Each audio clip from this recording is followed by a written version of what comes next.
Une bonne haie, c'est d'avoir différentes strates, c'est-à-dire qu'il faut que ce soit très fourni au pied, et puis qu'en hauteur, on ait des arbres beaucoup plus conséquents. Comme nous, on a des chênes, des arbres têtards, on a même du noisetier.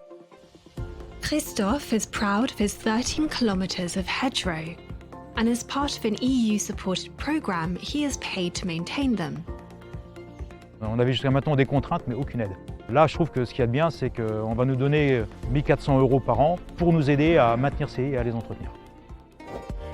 Hedgerows like these, fallow land and forests are carbon sinks, removing CO2 from the atmosphere.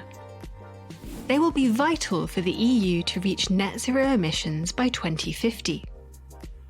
I think it's important to realize that how we use land has to change. In farming, we have more deep-rooted vegetation. In restoration of peatlands and wetlands, if we restore to biodiverse rich conditions areas that have been degraded, it often is also an increase of sinks. So we can store carbon while increasing biodiversity.